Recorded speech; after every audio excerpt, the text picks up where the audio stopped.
Aoka iara-mivavaka isika rehetra.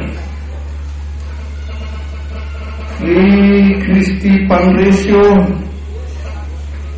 izay efa nivata ny amboaran'ny fandresena ka mipetraka eo an-tanan'ankavan'Andriamanitra ray. Misaotra anao zahay fa ianao koa no antoky ny fandresenay na amin'ny ady atrehinay amin'izay maha zanaka ao Andriamanitra monina ety an-tany anay na amin'ny fiainan'ny fiangonanao izay napetraka ao eto anivon'izao tontolo izao.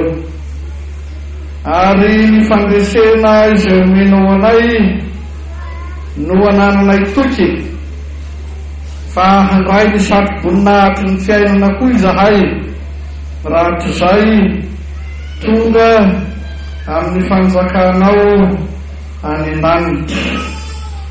Dia misaotra anao zahay fa ianao ary ianao rery ihany no mahatahiry anay hiatrehanay izany ato rehetra izany, ka azahoanay koa ny fandresena farany. Amin'ny anaran'i Jesosy Tomponay manaovanay izany favaka izany. Amen. Ny fiangonana malala faly arahaba anareo rehetra tsy ankanavaka amin'izao andro manatantara izao, ka ahatongavana eto Belibaka hanokana ity filovana ity sy hanolotra ny pastora izay hitondra ny fitandremana eto Belibaka sy ity filovana ity. Feno fifaliana ny fonay ary amin'izany no iarabana anareo rehetra tsy ankanavaka. Ny teny faneva nalaina ho an'ity filovana ity tsy nony amin'ny fanokanana an'io ihany, tahaka izay hita eto amin'ity lamba ity izay azo ahorona vetivety, fa tahaka izay hita eto amin'ity an'ireo lambony ity izay hipetraka sy hipetra mandra-piavy ny tompo. Dia iara-mitsangana isika mba hamaky izany ampanajana amin'ny anaran'i Jesosy.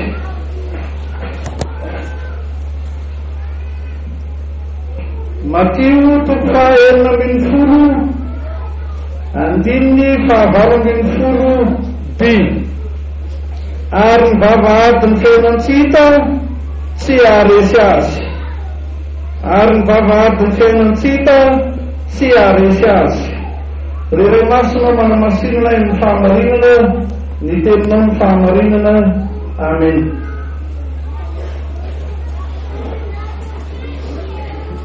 Ry fiangonana malala ho aminareo rehetra ny fahasoavana sy ny fiadanana avy amin'Andriamanitra raintsika sy Jesosy Kristy Tompo. Amen. Ary ny vavahady ny fiainantsika tsy haharesy azy.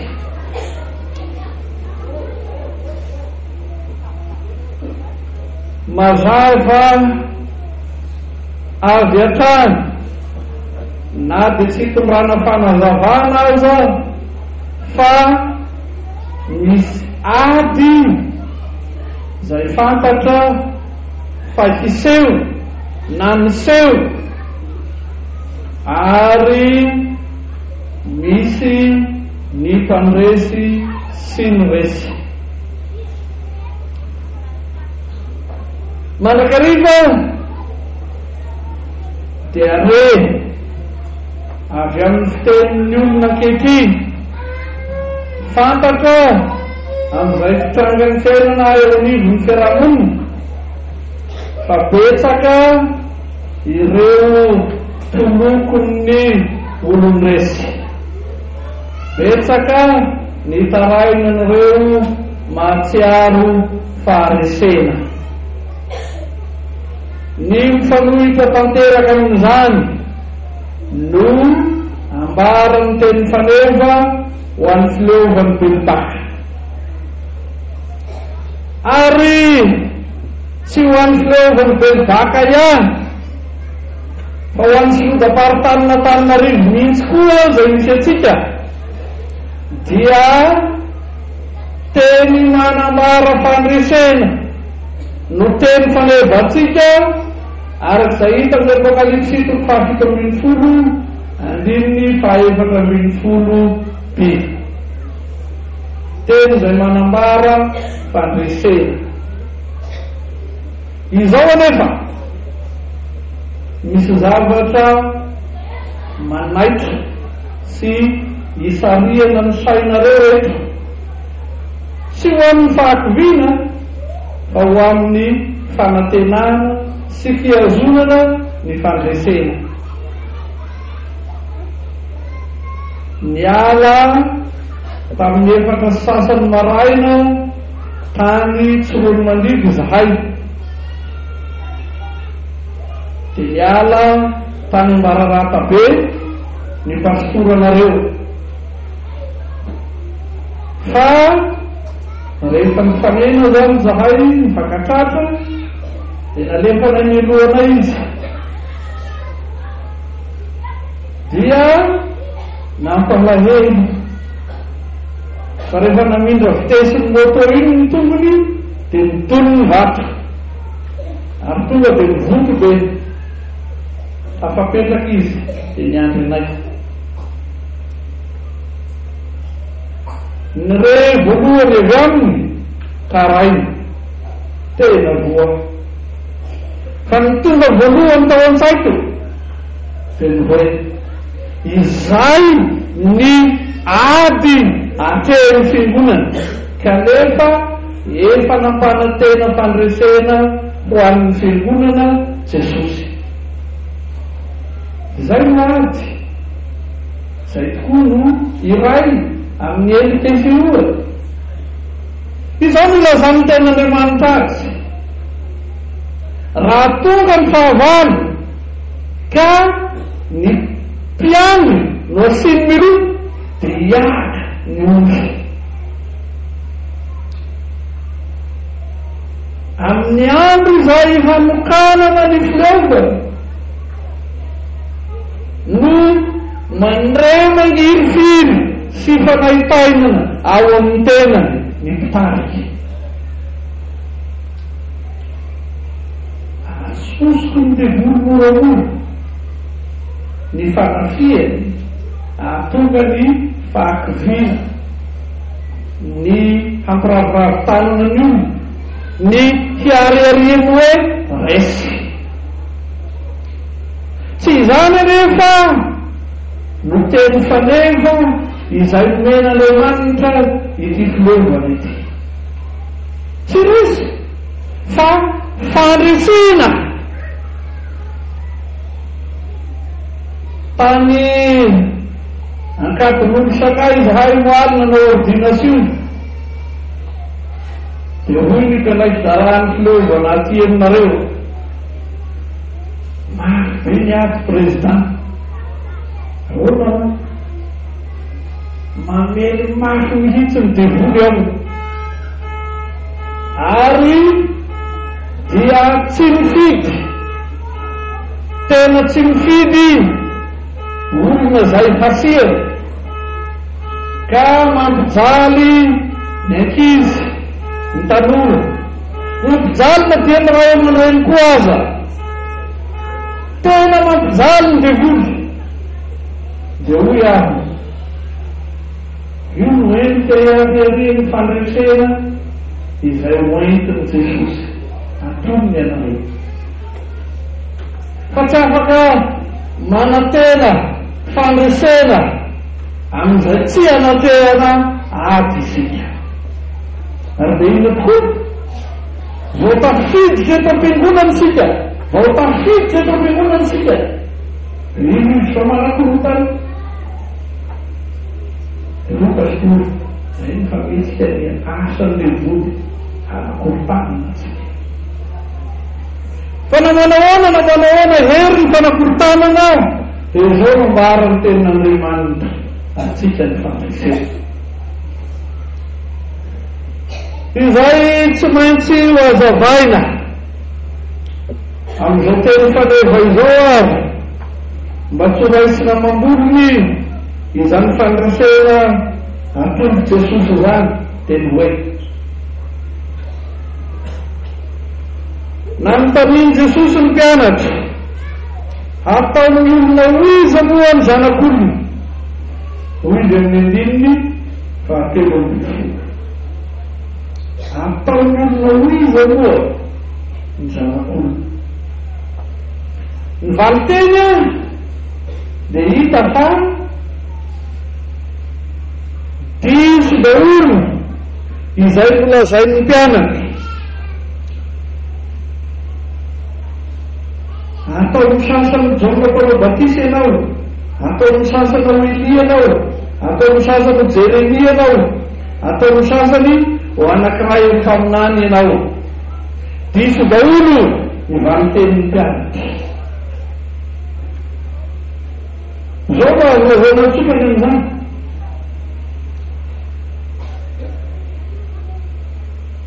Misy ary marobe ny olona zay diso finoana. Manonona ny anaran'i Jesosy, mamaky ny tenin'Andriamanitra, tonga any am-piangonana, manao adidy, hita ho mavitrika fa diso finoana. Zay vao tsara diso daholo zany rehetra zany, ary diso koa izay rehetra mitovy amin'izany. Satria na dia manonona ny anaran'i Jesosy, na dia mamaky baiboly, na dia makany am-piangonana, na dia mazoto manao adidy, fa tsy mahalala an' Jesosy amin'izay tena maha-izy azy, dia diso finoana. Ary be dia be zany, be dia be izany diso finoana izany. Na dia milaza ny tenanao kristianina, na dia manana trano fiangonana mahafinaritra, dia diso ny finoany. Na iza mitovy sokajy amin'izany dia tsy maintsy ho resy amin'ny adiny, tsy maintsy ho resy ary tsy ho mpandresy na ovina na ovina. Na iza tafiditra amin'izany sokajy zany diso finoany dia tsy ho mpandresy na ovina na ovina. Dia hoy Jesosy fa ianareo kosa manao ahoiza? Satria diso daholo ny ankamaroan'ny fiainan'ny olona zay mihevitra mahalala an' Jesosy, dia mba anontany Jesosy ny mpiarany akaiky azy, ianareo ary ve mba tena mahalala?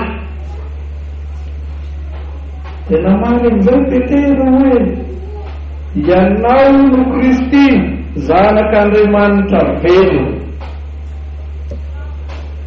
Ianao no Kristy, zanak'Andriamanitra velo. Eo zany Petero no milaza hoe izao no ahalalana ianao ry Jesosy, izao no hanekena ianao ry Jesosy. Voalohany olombelona ianao, io ianao miresaka amina io, fantatra ianao fa zanak'i Maria sy ry Josefa. Fa ankoatr'izany dia izao, ianao no Kristy, ianao no mpanjaka, ianao lay andrasan'ny firenena, ianao lay hanitokana miakoka ny famonjena, ianao lay hany azo antenaina, ianao no Kristy. Zany tokoa no nalaza ny fiarahamoniny Israely amin'ny fotoana metrahany Jesosy ny fanontaniana io, miandro mpanjaka, miandro mpamonjy, mitady mpanafaka. Ny maro dia nandahy izany. Izay diso finoana efa diso finoana rahateo, izay mandady mandahy rahateo.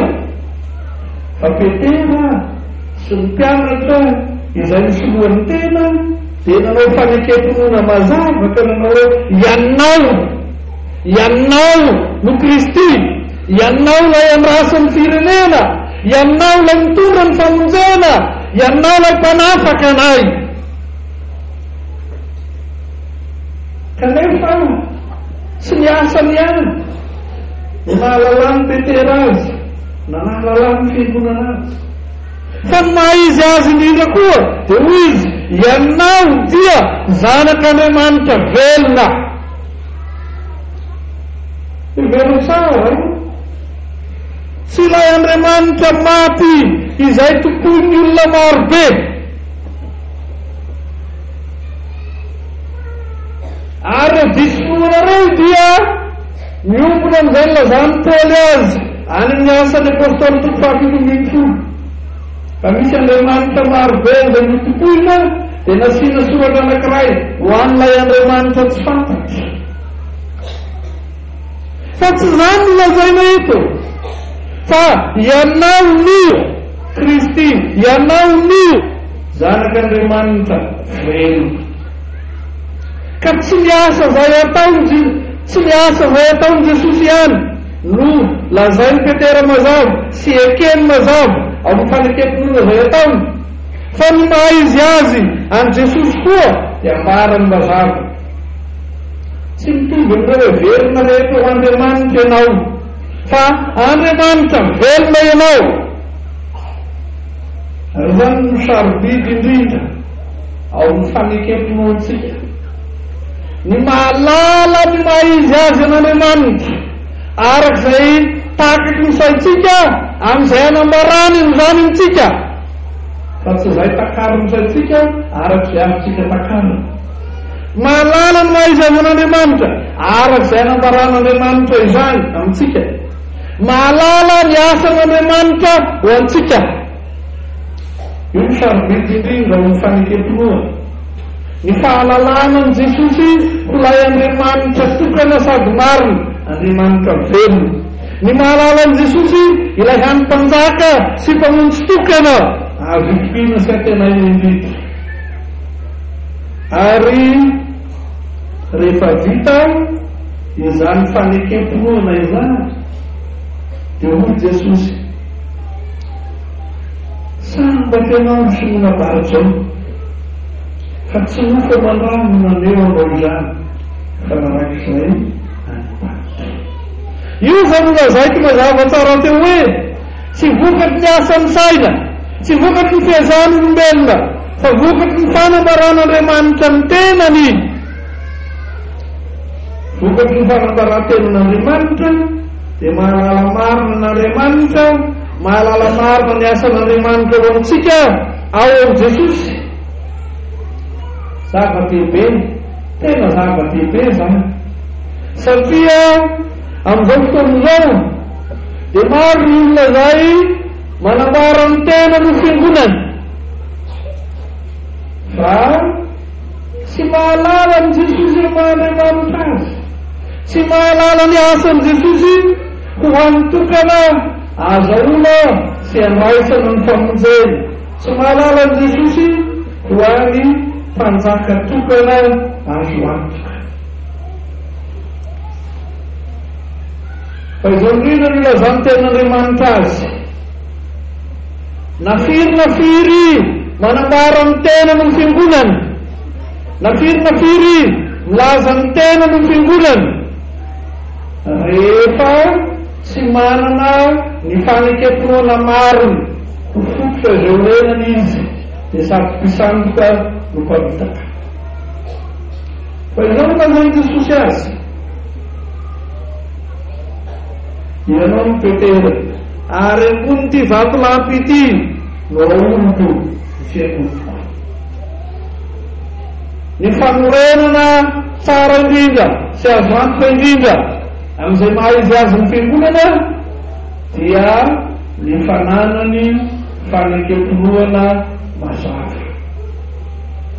Io ny fanekempinoana mazava zay ataon'ny Petera eto, ary io no nanorenana ny fiangonana, io no ampim-pijoroana ampisian'ny fiangonana.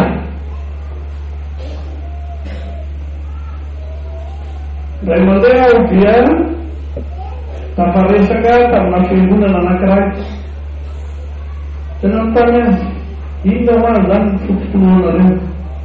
Io moa dia tsika ray pastora zay lazana azy fa zay lazainy baiboly ekenay. Izy fitaka be zany. Izy fitaka be zany. Ary firifiry ny tahakany zany fitaka zany. Fa ny marina indrindra dia ity, ilaina mazava inona ny fanekempoloanao. Fa izany no renan'ny fiangonan'Andriamanitra indrindra. Ary izany fiorenan'ny fiangonana amin'ny fanekempoloana mazava izany no nilazany Jesosy hoe ary ny vavahadiny fiainatsika sy haharesy azy.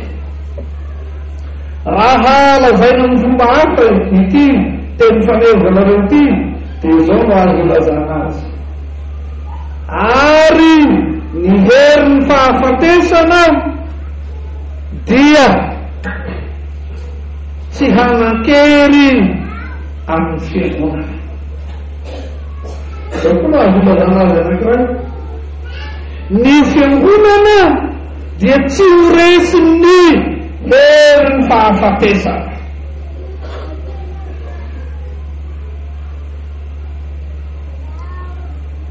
Ny fahafatesana no fahavalo masika indrindra. Ny fahafatesana no fahavalo farany indrindra. Anizany no mahadiso hevitra ireo olona sasany ka anoratany eo amin'ny varavaram-pasana lehibenany hoe ity karafarany. Io tena diso ary diso tanteraka. Raha ny marina dia io nanoratana eo amin'ny varavaram-pasana eo io hoe eto ny karafarany. No ilazany indrindra hoe tena resy tsy misy fanantenana intsony. Ka raha dia tsy lazainy eo aza dia azo lazaina hoe aorian'io garafarany teneniny io dia miditra amin'ny fahafatesana faharoa izy. Fa izao indrindra no ilazany teny faneva azy eto. Ny herin'ny fahafatesana dia tsy manan-kery amin'ny fiangonana. Izao indrindra no ilazany teny faneva azy eto. Ny fiangonana dia tsy andairan'ny herin'ny fahafatesana. Izao indrindra no dikan'izany. Ny fiangonana dia manana fahavelomana tsy misy toazy satria miaraka amin'ilay zanak'Andriamanitra velona izy ary velona mandrakizay. Ilay miditra migarafarany dia makany amin'ny fahafatesana faharoa. Fa ilay manao fanambarana fanekempoloana tahak'izay nataon'i Petera eto dia misoratra ho azy ny varavarany lanitra ary tsy misy fahafatesana hanto azy mandrakizay. Io no anambarana indrindra ny fandresen'ny mino. Io no anambarana indrindra ny fandresen'ny fiangonana.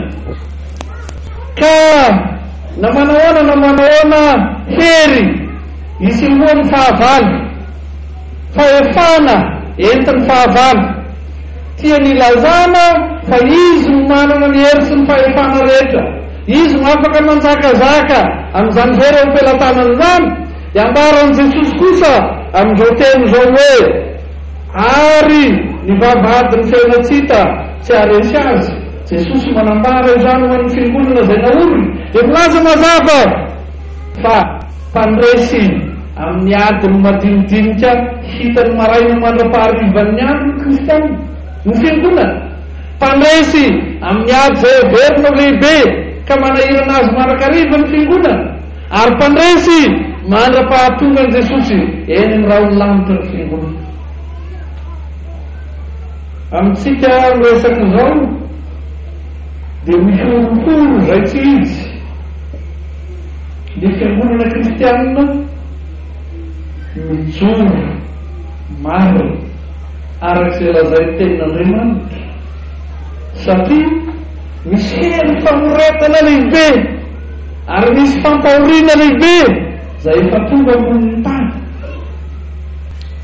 Ireo sarotsaro fiangonana na ireo mihevitra ny teny no fiangonana kanefa tsy manana ny hery ny tenin'Andriamanitra ivelomany, dia manaiky mivarotra fisokina tahaka ny nataony Esau tamin'ny Jakoba.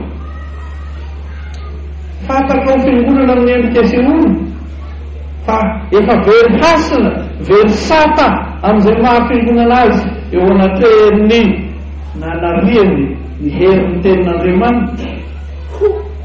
Amin'izao fotoan'izao mantsy ry havana dia mitombo sy mahery vaika mandrakariva ny herin'ny politika iraisam-pirenena mampanaja ny zon'olombelona, kanjo manosifosy ny tenin'Andriamanitra.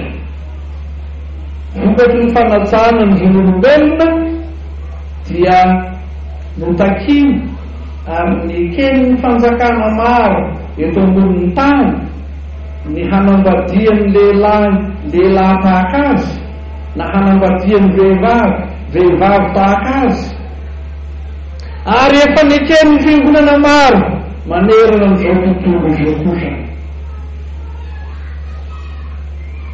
Amin'izany no iariarian'ny faharesen'ny olona zay toa fiangonana fa tsy manana ny hery ny tenin'Andriamanitra velona ka manakalo zany amin'ny zon'olombelona. Fa izay manana ny hery ny tenin'Andriamanitra velona ka miazona ny asarobidy ny fanekepinoana, manaraka ny asarobidy ny tenin'Andriamanitra, tsy mivarilavo ary tsy manaraka ilombendoa amin'ny hery ny tenin'Andriamanitra, amin'ny hery ny fampianarana entiny fanekepinoantsika, dia mihazona tsara ny fandresena nomeny Jesosy ka ilazany hoe ary mivavahady ny fiainatsika tsy aharesy azy. Ataon'Andriamanitra no miasa mahery izay efa vitan'i Jesosy ho an'ny fileovany belobaka izay atokantsika neoza. Ataon'Andriamanitra ho an'ny fitandremana telo mandrafitra ity fileovany belobaka ity zany, ka tsaron'Andriamanitra manokana amin'izany ianao ry fitandremana belobaka, ry fitandremana vato manoina, ry fitandremana saona fita.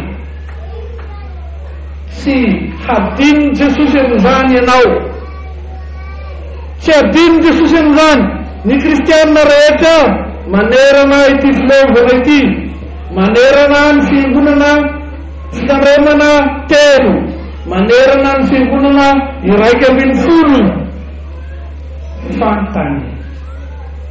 Ary zany indrindra no hitenenany aminao teny fikasana mahafinaritra, fampanantenana mahasambatra amin'ny alalan'izao teny faneva izao, manomeo anao ny fandresena.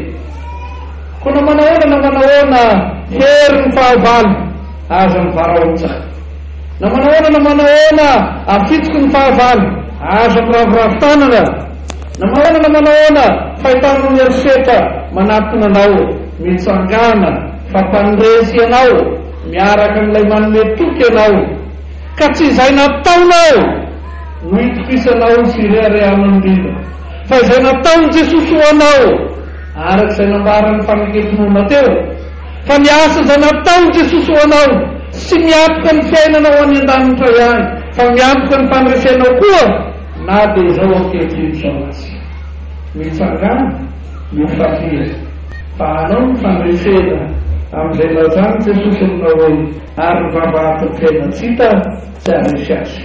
Voninahitra ny eo n'Andriamanitra izanakary fanahy masina zay azy hatramin'ny tanondrinako mandrakizay. Amin. Mitsangana Yesus Kristus. Ni fasoavan Jesus Kristus. Ni tiavan na mantarai. Ani fraisen na panamasul. Ornaru yetane atam jopo mutsai. Amin.